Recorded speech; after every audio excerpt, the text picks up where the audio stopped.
Assalamualaikum warahmatullahi wabarakatuh. Perkenalkan, nama saya Agrifa Intanus Soliha dari Universitas 11 April, program studi informatika kelas 6A.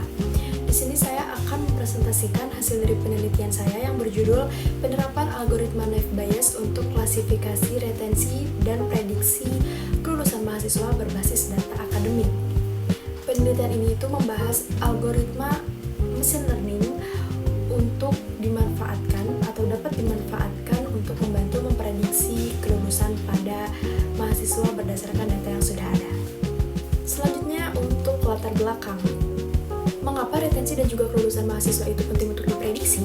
Yang pertama ada indikator kualitas pendidikan, yang dimana retensi mahasiswa dan juga tingkat kelulusan mahasiswa itu menjadi indikator keberhasilan sebuah institusi atau perguruan tinggi, karena jika banyak mahasiswa yang putus kuliah atau tidak lulus, itu akan sangat mempengaruhi kepada institusi dan juga kepada mahasiswa lainnya. Terus selanjutnya dampak dropout, yang dimana jika mahasiswa itu dropout kehilangan waktu karena mungkin masalah biaya dan juga kendala-kendala lainnya, sama seperti indikator keberhasilan yang sebelumnya sudah saya jelaskan, maka di sisi institusi akan berdampak kepada reputasi dan juga akreditasi perguruan tinggi, dan di sisi mahasiswa pun akan menjadi sebuah negatif untuk peluang kerja di masa depannya, seperti itu.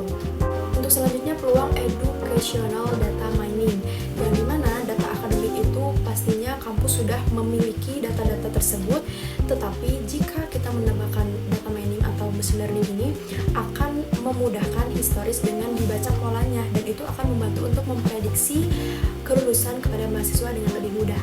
Permasalahannya saat ini itu masih banyak perguruan tinggi yang menggunakan cara manual untuk memprediksi kelulusan mahasiswa. Misalnya dosen wali yang menilai berdasarkan pengamatannya dan juga hasil nilai per semester, dan pastinya cara ini akan sangat lambat, subjektif, dan akan beresiko baru diketahui setelah terlambat untuk diintervasi. Selanjutnya kesenjangan penelitian dan tujuan. Research gap. Penelitian terdahulu banyak berfokus pada dataset kecil atau hanya sebagian variabel akademik, yang dimana secara sebenarnya penelitian ini tuh terbatas atau berskala kecil, karena berskala kecil jadi terbatas. Dan yang kedua masih minim studi Naive Bayes pada dataset publik berskala besar yang menggabungkan faktor akademik, finansial, dan juga demografi. Yang ketiga klasifikasi multi-kelas, dropout, enroll, dan juga graduate pada data yang kompleks itu masih belum banyak diuji.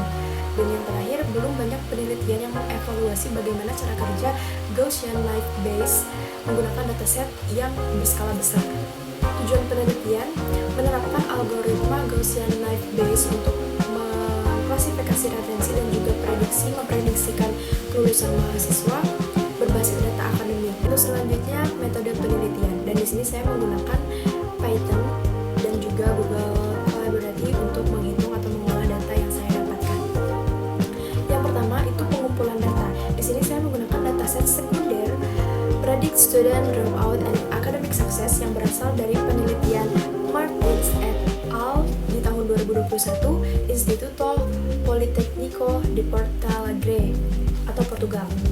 Dan yang kedua pre-processing yang menjadikan proses check missing value dan juga pemisahan X dan Y, dan juga label encoding. Tahap ini itu bertujuan untuk memastikan kualitas data, apakah data ini itu memang benar atau tidak, atau cocok untuk diprediksi atau tidak.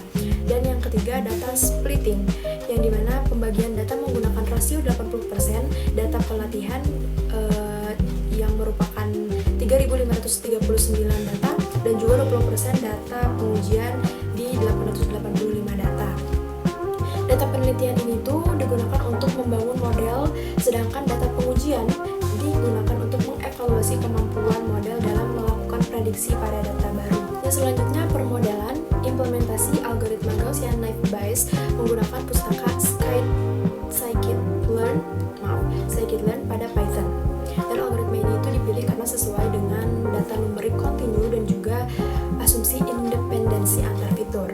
Dan yang terakhir evaluasi menggunakan confusion matrix, accuracy, precision, recall, dan juga F1 score, yang dimana metrik evaluasi ini digunakan untuk mengukur tingkat ketepatan dan juga kemampuan model untuk mengklasifikasikan setiap kategori mahasiswa.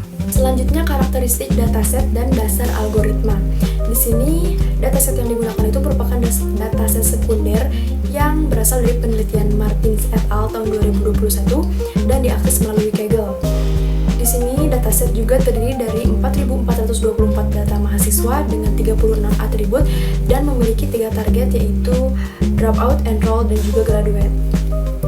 Dataset ini juga ternyata tidak memiliki missing value atau 0 data yang kosong, sehingga data tidak perlu melakukan pembersihan lebih lanjut. Dan kenapa algoritma Gaussian Life Bayes ini dipilih? Itu karena sebagian besar data atribut itu merupakan data numerik yang sangat cocok dengan karakteristik dari algoritma Life Bayes tersebut. Untuk selanjutnya, distribusi data berdasarkan kelas target. Bisa dilihat bahwa jumlah data pada setiap kelas target itu terlihat bahwa kelas graduate memiliki jumlah data yang paling banyak, yaitu sekitar 49,9% dari keseluruhan dataset.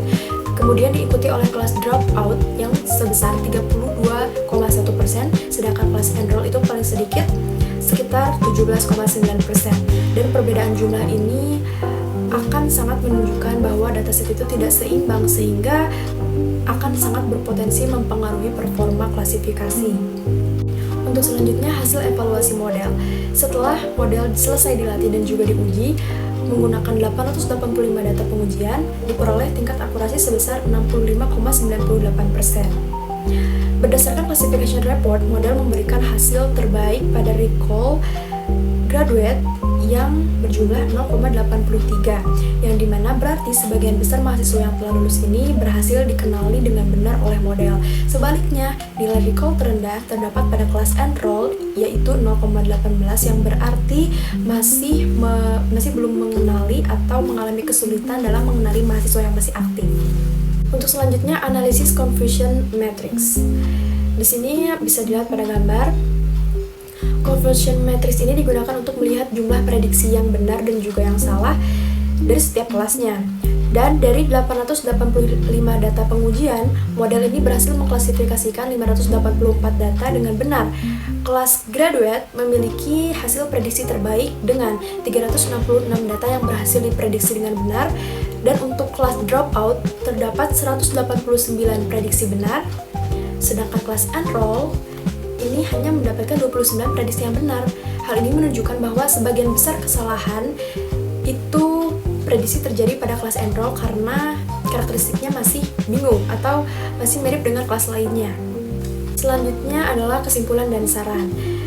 Berdasarkan hasil penelitian yang sudah diteliti dari awal, dapat disimpulkan bahwa algoritma Gaussian Life Bayes ini memang cukup baik untuk memprediksi kelulusan pada mahasiswa, dapat digunakan juga sebagai model awal untuk mengklasifikasikan status akademik mahasiswa dengan tingkat akurasi sebesar 65,98%. Dan model ini memberikan performa terbaik pada kelas graduate dan kelas enroll ini masih memerlukan peningkatan tentunya.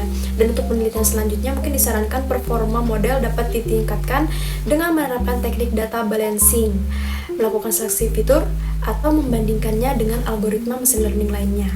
Demikian yang dapat saya sampaikan hasil dari penelitian yang sudah saya teliti menggunakan dataset yang sama halnya dengan penelitian Martins et al. Tahun 2021 ini yang diakses melalui Kaggle. Mohon maaf apabila banyak kesalahan. Terima kasih. Wassalamualaikum warahmatullahi wabarakatuh.